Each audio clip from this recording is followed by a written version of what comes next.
नमस्कार दोस्तों, हम बात करने जा रहे हैं क्वांटम कंप्यूटेशन के बारे में। आज का टॉपिक है क्वांटम कंप्यूटेशन। आखिर है ये क्या क्वांटम कंप्यूटेशन? क्योंकि अब क्वांटम कंप्यूटिंग एक इमर्जिंग टेक्नोलॉजी है, ये भविष्य की टेक्नोलॉजी है। भविष्य में जितने सारे कंप्यूटर होंगे वो इसकी संभावना है कि वो सब क्वांटम कंप्यूटर ही होंगे। तो आखिर क्वांटम कंप्यूटेशन है क्या? क्वांटम कंप्यूटिंग क्वांटम मैकेनिक्स के सिद्धांतों पर आधारित है, जबकि जो आज के समय में जितने सारे कंप्यूटर हैं वो ट्रेडिशनल कंप्यूटर हैं, वो ट्रेडिशनल क्लासिकल मैकेनिक्स और क्लासिकल मैकेनिक्स के जो प्रिंसिपल हैं उस पर आधारित हैं। और क्लासिकल कंप्यूटर में हम कोई भी डाटा स्टोर करते हैं वो बाइनरी में या तो 0 होगा या तो 1 होगा। जैसे ये है, हम ये जानते हैं कि जिनको भी क्वांटम कंप्यूटिंग टेक्नोलॉजी के बारे में पता है वो ये जानते हैं कि कंप्यूटेशन में 0 या 1 इस रूप में ही किसी भी डाटा को स्टोर करते हैं। जैसे कि हमको यदि कोई डाटा कोई भी इंफॉर्मेशन को स्टोर करना है तो हम पहले 0 और 1 इस रूप में उसको कन्वर्ट करते हैं, और छोटे छोटे खाने होते हैं स्टोरेज में, तो उसमें या तो 0 होगा, 1 होगा, 0 होगा, 1, 0 इस तरह होगा, यानी कि एक बिट होगा। इस खाना में या तो 0 होगा या तो 1 होगा, दोनों एक साथ मौजूद नहीं हो सकता। लेकिन क्वांटम कंप्यूटेशन में कमाल की बात है कि हम एक छोटे से स्थान में 0 और 1 दोनों साथ में स्टोर कर सकते हैं, यानी एक साथ ही 0 और 1 मौजूद हो सकता है। क्योंकि क्वांटम कंप्यूटेशन क्वांटम मैकेनिक्स के प्रिंसिपल पर आधारित है, और क्वांटम मैकेनिक्स में सुपरपोजिशन प्रिंसिपल का इस्तेमाल किया जा सकता है।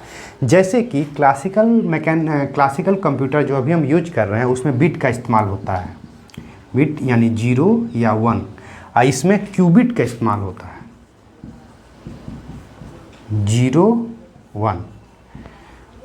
इसमें जैसे कि इसमें क्यूबिट के इस्तेमाल में फोटोन को इंटेंगल किया जाता है, और उस इंटेंगल फोटोन का इस्तेमाल करके कैलकुलेशन किया जाता है, और उस इंटेंगल फोटोन में 0 और 1 दोनों एक साथ इस बिट को दोनों स्टोर कर देते हैं, जबकि यहाँ पे केवल 0 और या 1 हो सकता है।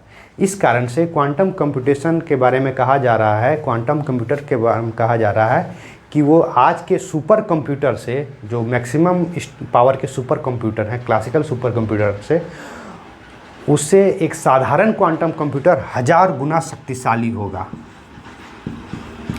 यानी एक क्लासिकल सुपर कंप्यूटर को कोई भी कॉम्प्लेक्स कैलकुलेशन करने में मान लेते हैं उसको 500 साल लगता है, तो एक साधारण क्वांटम कंप्यूटर उसी को मिनटों में कर सकता है। इतना पावरफुल होगा क्वांटम कंप्यूटर। और क्वांटम कंप्यूटर में अभी बहुत सारी जटिलताएं हैं। सबसे बड़ी जटिलता है कि क्यूबिट को कैसे बनाए रखा जाए, क्योंकि क्वांटम कंप्यूटेशन में क्यूबिट को आइसोलेशन में रखा जाता है। यदि सराउंडिंग से जिस ढांचे में रखा गया उसे इंटरेक्ट करेगा तो क्यूबिट डिस्टर्ब हो जाएगा, तो हमें स्टोरेज इन्फॉर्मेशन नहीं कर सकते हैं। तो ये बहुत सारी अड़चनें हैं, और क्यूबिट के प्रोग्रामिंग के लिए हमें क्वांटम प्रोग्रामिंग की ज़रूरत है, जो कि एक अलग तरह का ही प्रोग्रामिंग है। उसमें सिक्योरिटी के बारे में कई भी चिंताएं हैं। एक बात है कि क्वांटम कंप्यूटर बहुत सिक्योर होगा बजाय क्लासिकल कंप्यूटर के। और क्वांटम कंप्यूटर को बनाने में कई सारी कंपनियां लगी हुई हैं, IBM, गूगल, माइक्रोसॉफ्ट। चाइना भी क्वांटम कंप्यूटिंग एंड टेक्नोलॉजी में बहुत आगे निकल चुका है, बल्कि चाइना पश्चिमी देशों को टक्कर दे रहा है क्वांटम कंप्यूटेशन टेक्नोलॉजी में। तो जो भी देश, जो भी कंपनी क्वांटम कंप्यूटेशन और टेक्नोलॉजी में रिसर्च में ज़्यादा निवेश करेगी उसको भविष्य में और ज़्यादा फ़ायदा होगा।